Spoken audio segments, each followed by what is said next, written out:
Good morning, dear students. Hope you are very fine and enjoying and utilizing our online classes. Dear students, today I am going to conduct a class for you on your English first paper on Unit 4, lesson Human Relationship. Dear students, আজকে এই ক্লাসে আমি তোমাদের যেটা করাবো সেটা হচ্ছে flowchart কীভাবে লিখতে হয়। এই প্যাসেজের উপর ফ্লোচার্ট লিখতে হবে। ফ্লোচার্ট লেখার আগে তোমাদের যেটা করতে হবে সেটা হচ্ছে প্রথমে প্রশ্নে কী জানতে চাওয়া হয়েছে সেটা খুঁজে বের করতে হবে। এরপরে প্রশ্ন পড়ে ভালো করে বুঝে কী জানতে চাওয়া হয়েছে সেই তথ্যগুলা প্যাসেজের কোথায় আছে সেটা আন্ডারলাইন করতে হবে। আন্ডারলাইন করার পর প্রথম বাক্সে ফ্লোচার্টের প্রথম বাক্সে যে স্টাইলে দেওয়া আছে, যেমন এখানে ফ্রেজ আকারে দেওয়া আছে, প্রত্যেকটা ইনফরমেশন ফ্রেজ আকারে দিতে হবে। যেমন এখানে আমাদের বলা হয়েছে based on your reading of the passage, make short notes in each of the boxes in the flowchart. ফ্লোচার্টের প্রত্যেক বক্সে শর্ট নোট করতে হবে। ডিসক্রাইবিং দ্য গ্র্যান্ডমাদার, দাদি মাকে বর্ণনা করে, অথবা the girl in the picture. আমি গ্র্যান্ডমাদারকে বর্ণনা করে একটা ফ্লোচার্ট লিখবো। তাহলে আমি প্যাসেজে যদি তাকাই দেখা যাচ্ছে গ্র্যান্ডমাদারের ব্যাপারে অনেকগুলো ইনফরমেশন আছে এখানে। Very old, dressed in plain white sari, eyes not very strong. এখানে আমাকে ফ্রেজ দিতে হবে। আমি যদি বলি eyes were not very strong, ওয়ারটা দিই তাহলে এটা সেন্টেন্স হয়ে যাবে। তো সেন্টেন্স করা যাবে না, আমাকে এই জন্য এটা ওয়ারটা বাদ দিতে হবে। আইজ নট ভেরি স্ট্রং। ফিঙ্গার্স, তাহলে এখানে মুভ দেওয়া যাবে না, এটা ফ্রেজ মুভিং দিতে হবে ফ্রেজ করার জন্য। Fingers moving very quickly. Having white hair, hair দেওয়া যাবে না। Having white hair.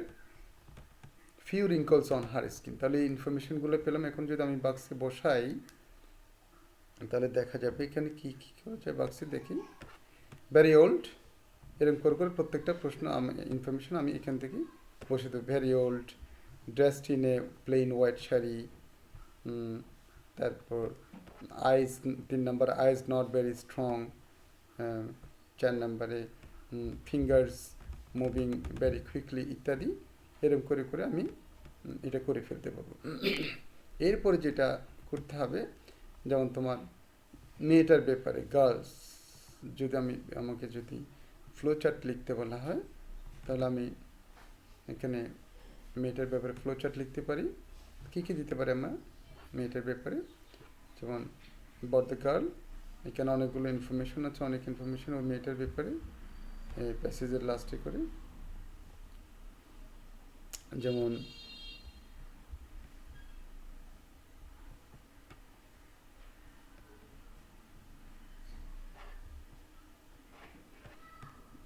যে এখানে আমরা একটু আসি,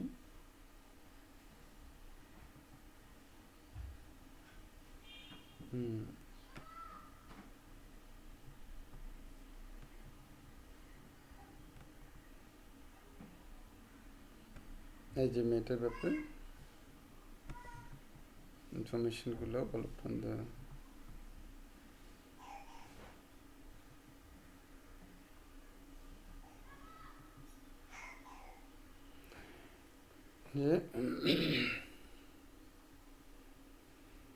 তাহলে আমি প্রথমটাতে had long hair, had loose hair, or a long dress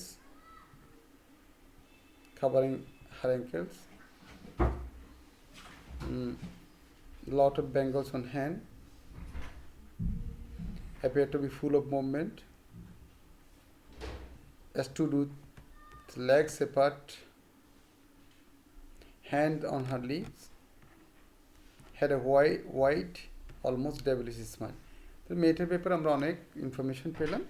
এখন আমাদের কাজ হচ্ছে সেই ইনফরমেশনগুলো বাক্সের প্রথমে যেভাবে দেওয়া থাকবে সেভাবে প্রত্যেকটা ইনফরমেশন আমরা প্রেজেন্ট করা এখানে। তো আমরা দাদির ব্যাপারে, গ্র্যান্ডমাদারের ব্যাপারে ফ্লোচার্ট লিখতে বলেছি, আমরা লিখেছি। এরপরে যদি মেয়েটার ব্যাপারে ফ্লোচার্ট লিখতে বলে আমরা এইভাবে মেয়েটার ব্যাপারে ইনফরমেশন এখান থেকে নিয়ে লিখে ফেলবো। এই হলো ফ্লোচার্ট লেখার ওয়েটা। বাট রিমেম্বার, প্রথমে তোমাকে খেয়াল করতে হবে ফ্লোচার্ট লেখার সময় কোনোভাবে প্রশ্নের বাইরে যাওয়া যাবে না। প্রশ্নে যেটা জানতে চাওয়া হয়েছে ঠিক ওর ভিতরে থাকতে হবে। এর বাইরে যদি উল্টাপাল্টা ইনফরমেশন চলে আসে তুমি নাম্বার পাবে না।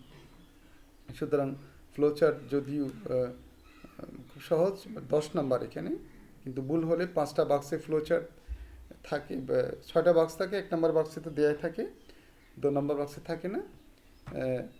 স্যার 2 নাম্বার থেকে 6 নাম্বার পর্যন্ত 5টা বাক্স তোমাকে ফিল আপ করতে হবে, একটা বাক্সের জন্য 2 নাম্বার করে করে।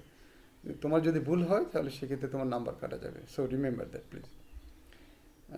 এরপরে আমরা আশা করি তোমরা বুঝতে পেরেছো। না বুঝলে আগের ক্লাসগুলো দেখবা, আমি এই টপিকের উপর আরও ক্লাস দেবো তোমাদেরকে, আশা করি তোমাদের কাছে ক্লিয়ার হয়ে যাবে। এরপর আমরা কীভাবে সামারি লিখতে হয় আমরা একটু দেখি। সামারি তোমাদের বলেছি, সামারি হচ্ছে কোনো একটা বিষয়ের সংক্ষেপে মূল বিষয়টা তুলে ধরা। এখন নিয়ম হচ্ছে কোনো একটা প্যাসেজের সামারি লিখতে হলে তার 1/3 লেখা, 1/3 লেখা, অর্থাৎ ধরো 30 লাইনের একটা সামারি প্যাসেজের সামারি লিখতে হবে তোমাকে। তুমি 10 লাইনে লিখবা বা 300 শব্দের একটা লেখার সামারি লিখতে হবে, তো তুমি 100 শব্দের মধ্যে লিখবা, 1/3, এটা একটা গেল। এখন না স্যার ওয়ার্ড কেমনি গুনবো? ওয়ার্ড গুনবা তুমি প্রিপোজিশন বাদ দেবা, অক্সিলারি ভার্বগুলা বাদ দেবা, আর্টিকেল বাদ দেবা, কনজাংশন বাদ দেবে, ইত্যাদি বাদ দিয়ে বাকি মূল ওয়ার্ডগুলা গণনা করবা। তো সামারি লিখতে গিয়ে যে সিস্টেমটা তোমাদের এর আগেও বলেছি, যেমন ধরো তুমি কোথাও বেড়াতে গেছো, 1 দিন 2 দিন ছিল ধরো কক্সবাজার বা সিলেট। এখন বাড়িতে আসার পর যখন জিজ্ঞেস করে বন্ধুরা, আমরা কি বলি, আমরা টোটাল ঘটনাটা আমরা আর 1 দিন 2 দিন ধরে 1 ঘন্টা 2 ঘন্টা ধরে বর্ণনা করি না, আমরা মূল পয়েন্টটা টাচ করে 2-1 মিনিটের ভিতরে আমাদের এই সিলেট ভ্রমণ 1 দিন 2 দিনের বা কক্সবাজার এবং সেন্ট মার্টিন ভ্রমণ ইত্যাদি বলে ফেলি। এই যে সংক্ষেপে বলা মূল বিষয়টা টাচ করে মূল পয়েন্টসগুলো, এই হচ্ছে সামারি। দৈনন্দিন জীবনে আমরা সবসময় করি। ঠিক এভাবে একটা প্যাসেজ পড়ার পর ভালোভাবে বুঝি কোন কোন লাইনগুলো দিলে ওই প্যাসেজের মেইন পয়েন্টসগুলো চলে আসবে, সেগুলো আন্ডারলাইন করতে হবে প্রথমে। তারপর সেই আন্ডারলাইন করা এই লাইনগুলা খাতা লিখতে হবে, লেখার পরে আমার রেডি। এখন ইংরেজিতে দখল থাকলে নিজের ভাষায় লিখতে পারবো সংক্ষেপে, ওটাই বেস্ট। ওরকম করতে বললে 10-এর মধ্যে 8 নাম্বার পাবে। আর যদি ওরকম করতে না পারি তাহলে আমি অন্তত অ্যাটলিস্ট মন্দের ভালো, আমি যেভাবে বললাম যে যে লাইনগুলো দিলে মেইন পয়েন্টসগুলো চলে আসবে সেই লাইনগুলো আন্ডারলাইন করে সেগুলো তুলে দিব, তাও অন্তত 2-4 নাম্বার পাওয়া যাবে। সুতরাং আমি যেভাবে বলছি ওভাবে আগাবি আশা করি। এছাড়াও তোমাদের বইতে বিভিন্নভাবে তোমাদের নির্দেশনা দেওয়া আছে, সহায়ক বই খুললে ওখানে দেখবা হাউ টু রাইট সামারি। এখন আমরা দেখি, আমি এখানে একটি নমুনা লিখেছি, হুবহু এরকম লিখতে হবে কোনো কথা নেই, তোমরা নিজেদের মতো করে লিখতে পারো। যেমন আমি প্যাসেজটা গোটা পড়ার পর সংক্ষেপে, আমি এখানে এই যে প্যাসেজটা পড়ার পর সংক্ষেপে আমি সামারিটি লিখেছি তোমাদের জন্য, জাস্ট একটা নমুনা। This passage is about a 10-year-old boy who is very energetic and curious, কৌতূহলী, খুবই উদ্যমী, and about his grandmother, এবং তার দাদি সম্পর্কে, who is very simple old lady knitting a woolen scarf for the winter. Knitting মানে বোনা আর কি, শাল বোনা। The boy finds an old photography of a young girl in a book of colorful pictures of birds and butterflies. পাখি এবং প্রজাপতির রঙিন ছবি সমৃদ্ধ একটা বইতে সে একদিন একটা ছোট মেয়ের ছবি, বালিকার ছবি খুঁজে পায়। In a box of old books and family heirlooms. Family heirlooms বলতে তোমার এখানে পারিবারিক উত্তরাধিকার সূত্রে প্রাপ্ত বিভিন্ন জিনিসপত্র ইত্যাদি। He became very curious about the photograph, খুব কৌতূহলী হয়, and runs to his grandmother, দৌড়ে তাদের কাছে যায়, who was knitting a scarf who was knitting scarf in the garden, and গার্ডেনে বাগানে বসে বসে scarf বুনতেছিলেন, and ask her about the photograph সম্পর্কে জিজ্ঞেস করে। It was a very old, foggy and yellow photograph of a young girl who seems to be very confident and full of freedom with a devilish smile on her face. তার মুখের উপর ছিল খুবই দুষ্টুমি ভরা হাসি, তাকে দেখাচ্ছিল খুবই আত্মবিশ্বাসী।